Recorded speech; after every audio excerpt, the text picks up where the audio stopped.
Boa tarde a todos. E a palestra de hoje é sobre a parábola Vinho Novo em Odres Velhos. E o que é uma parábola? Uma parábola é uma narrativa curta que, mediante o emprego de linguagem figurada, transmite um conteúdo moral.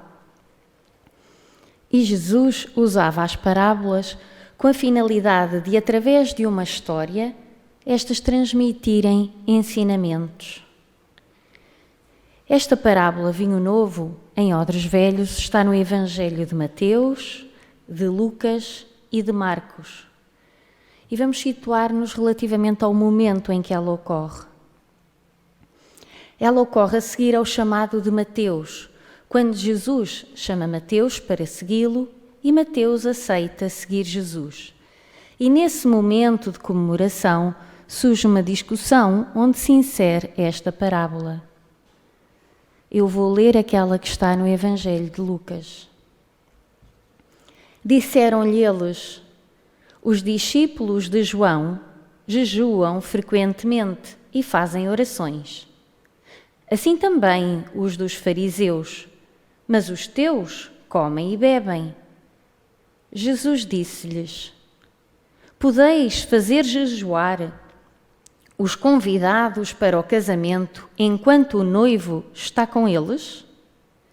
Dias, porém, virão, dias em que lhes será tirado o noivo. Nesses dias hão de jejuar. Propôs-lhes também uma parábola. Ninguém tira remendo de vestido novo e o põe em vestido velho. De outra forma rasgará o novo, e o remendo do novo não condirá com o velho. Outro sim, ninguém põe vinho novo em odres velhos. De outra forma, o vinho novo arrebentará os odres, e ele se derramará, e estragar-se-ão os odres. Pelo contrário, vinho novo deve ser posto em odres novos. Ninguém que já bebeu o vinho velho quer o novo, porque diz: o velho é bom. Em Lucas, capítulo 5, versículos 33 e 39. Para nós entendermos, compreendermos melhor esta parábola e mesmo qualquer outro ensinamento de Jesus, que Jesus nos deixou através dos seus discípulos, é preciso que nós nos reportemos àquela época, pensarmos nos objetos da época, nas expressões usadas, no modo de vida daquelas pessoas, porque essas parábolas, esses ensinamentos eram direcionados para essas pessoas. E para que elas pudessem entender, eram utilizadas expressões de acordo com as suas vivências. Esta parábola traz pontos importantes para nós pensarmos.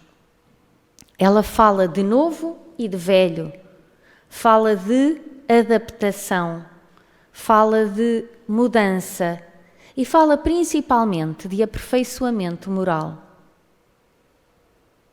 Eu vou relembrar o início da parábola, em que diz o seguinte: disseram-lhe eles, os discípulos de João jejuam frequentemente e fazem orações.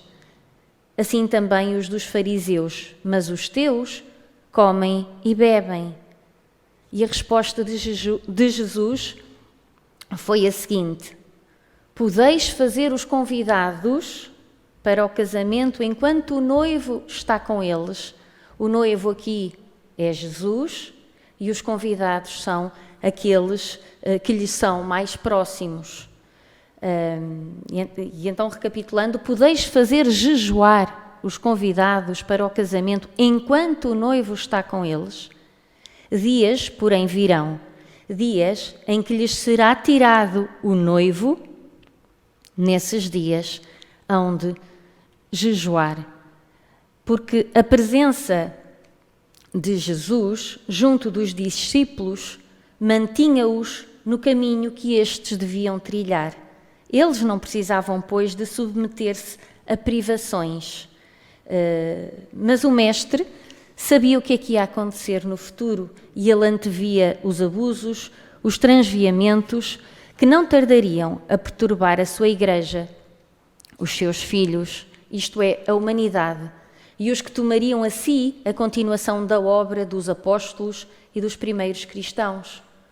O jejum de que Jesus fala e que os homens teriam de praticar nos tempos que se seguiriam ao desempenho da sua missão terrena não era o jejum material que os discípulos de João e os fariseus praticavam, não. Jesus fazia alusão às expiações a que os homens teriam de submeter-se para reparar suas faltas. Referia-se ao jejum moral.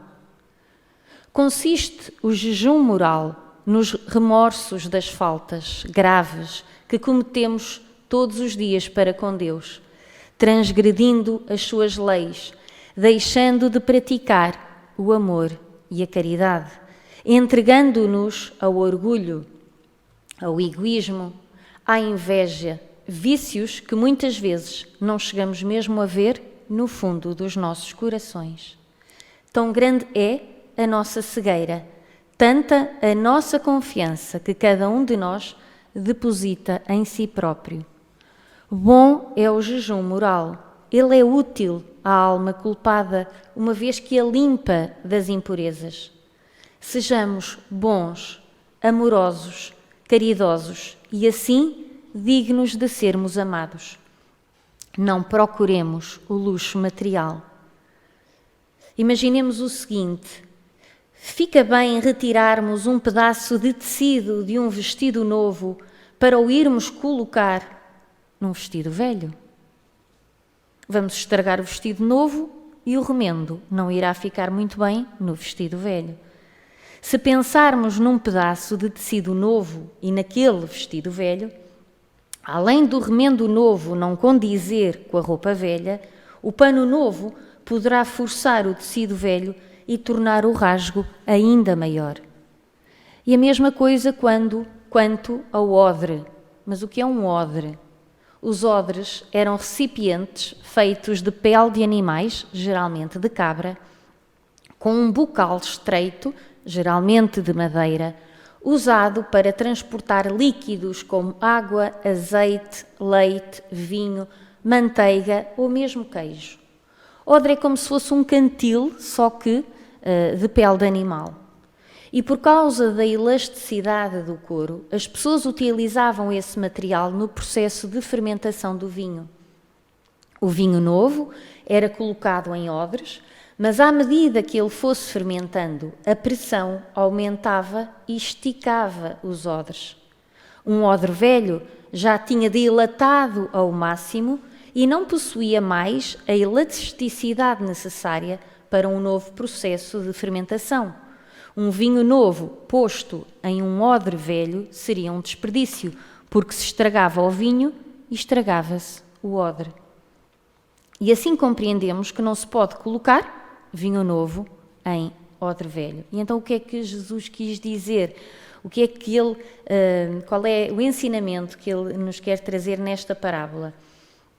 Ele referia-se aos homens daquele tempo e às gerações que se seguiriam até aos nossos dias, precursores da Era Nova, quando falava da roupa já velha, à qual não convinha pôr um remendo de pano novo, quando falava dos odres velhos, dos quais o vinho novo, rebentando-os, se escaparia, ficando um e os outros perdidos.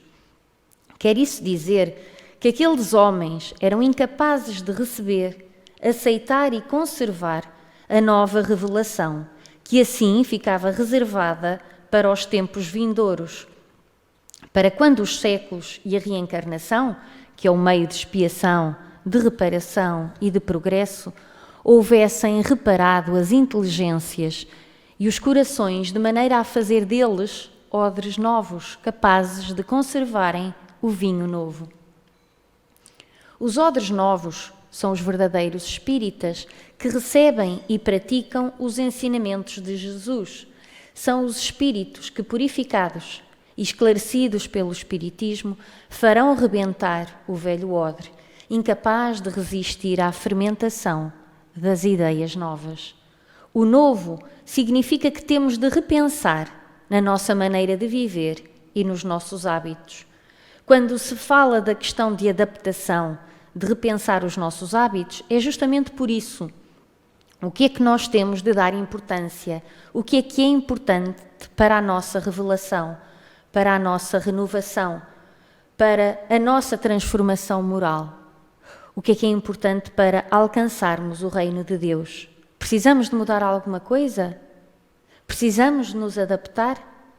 E toda a questão do vinho no odre tem a ver com esta adaptação. Neste caso, do vinho a esse ambiente. Certamente nós temos hábitos difíceis de serem transformados, mas é uma questão de adaptação. É uma questão de ver o que é importante. Temos de rever o que é que nós precisamos de rever.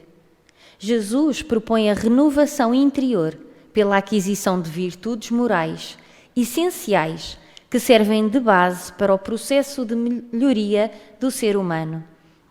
Há um ditado que diz: insanidade é continuar a fazer sempre a mesma coisa e esperar resultados diferentes. Será trabalho inglório remendar roupa velha, desgastada pelo tempo de uso, com um remendo novo? Tal tentativa ampliará a ruptura ou o rasgão.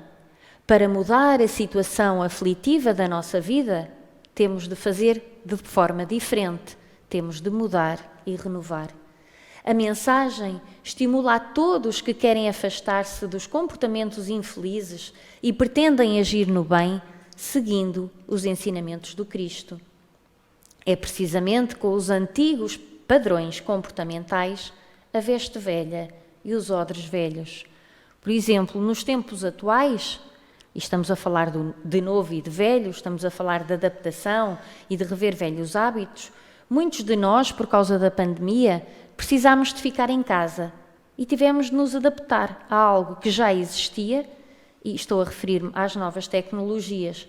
Nós tínhamos já na altura uma quantidade imensa de possibilidades tecnológicas, mas nós não estávamos habituados a usar essas tecnologias da forma como depois tivemos de nos habituar. E elas estavam disponíveis e ainda hoje, e sabemos que ainda há aulas que continuam a ser dadas à distância. Não só os professores continuam a trabalhar, como os alunos continuam a ter essas aulas. E quantas vezes as pessoas fogem da tecnologia, sendo que ela está presente, ela é de alguma forma necessária. E hoje nós vemos a necessidade do uso das novas tecnologias. Então é o novo que nos está a invadir e a fazer com que nós repensemos nas nossas atitudes e nos nossos hábitos. Não estamos no momento de dizer, não é necessário, não vou utilizar. Não, é necessário. Está a ser necessário e é muito providencial, porque se não fosse a tecnologia que está ao nosso alcance, muitos alunos tinham ficado sem aulas, não teriam tido a oportunidade que tiveram de continuar a sua aprendizagem e provavelmente não teriam passado de ano. Então nós estamos a repensar. Eu dei este exemplo relativamente às tecnologias, mas quantas coisas na nossa vida, no nosso dia-a-dia, estão a precisar, neste momento, de mudança. Às vezes temos muitas dificuldades em entender as coisas, porque nós estamos lá atrás, com os nossos hábitos do passado, com aquilo que nós aprendemos no passado, e nós não queremos mudar. O que é novo mete medo. Nós não queremos fazer essa mudança, nós não queremos desconstruir para que o novo chegue e nós consigamos compreender melhor as coisas, adaptarmos-nos melhor a tudo o que vem, principalmente à doutrina espírita que traz uma nova luz. Todos estes ensinamentos de Jesus, trazidos à luz da doutrina, são uma adaptação para nós. Estas parábolas que são trazidas, para que nós as entendamos, nós precisamos de pensar no novo, precisamos de pensar no momento atual, precisamos de pensar naquele momento em que Jesus estava a fazer o ensinamento e que hoje a doutrina espírita vem e esclarece-nos. Então é adaptação, é renovação, é colocar o novo. No fim da parábola diz: pelo contrário, vinho novo deve ser posto em odres novos. Ninguém que já bebeu vinho velho quer o novo, porque diz: o velho é bom. Então nós precisamos de nos renovar. Não precisamos de mudar essas novas questões para que os novos ensinamentos cheguem, para que as novas coisas cheguem. Nós precisamos de criar, arranjar, arrumar um espaço para elas. Tirando, reformulando essas nossas velhas questões para que as novas cheguem com menos sofrimento para nós. E por isso Lucas diz: pelo contrário, vinho novo deve ser posto em odres novos. Ninguém que já bebeu vinho velho quer o novo, porque diz: o velho é bom. Nós estamos tão habituados ao que nós já aprendemos, ao que nós já conquistamos, e muitas vezes pensamos: vou ficar por aqui porque assim está bem assim. Porque se nós saímos desse nosso lugar, nós encontramos dificuldades. Mas as dificuldades fazem parte do processo, e o processo de adaptação não é fácil, só que nós precisamos de nos renovar. Precisamos de fazer aquela reforma íntima de transformação para que nós possamos receber o novo, receber bem e fazer bom uso dele, interpretar bem, saber interpretar, compreender e saber a importância, que é uma importância para o presente, para o futuro, importância para a nossa vida de uma forma completa, tanto material quanto espiritual, que está ligado ao nosso passado, ao presente e ao futuro.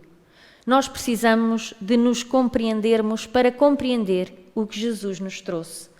Quem deseja implementar mudanças de comportamento deve estar consciente de que essa transformação começa dentro de cada um de nós, sob novas bases.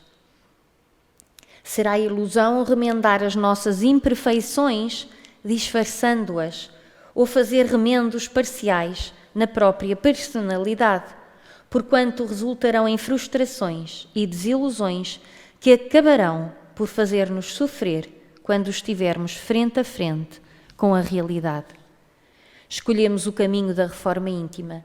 Escolhendo o caminho da reforma íntima, façamos uma autoanálise, tornando-nos mais conscientes de nós mesmos e dos nossos recursos latentes, libertando-nos dos sentimentos inferiores mediante o esforço edificante na prática da bondade, do amor e da caridade. Nessa direção, a aceitação do Evangelho de Jesus representa a veste nova e o vinho novo, livre de impurezas. Francisco Xavier disse: Deus concede-nos a cada dia uma página de vida nova no livro do tempo. Aquilo que colocarmos nela corre por nossa conta. Renovemo-nos agora, que estejamos receptivos aos ensinamentos de Jesus, mas acima de tudo, que os saibamos pôr em prática para a nossa evolução espiritual. Que Jesus nos abençoe, que abençoe a nossa casa, os seus trabalhadores, encarnados e desencarnados, e todos aqueles que a frequentam. Que assim seja.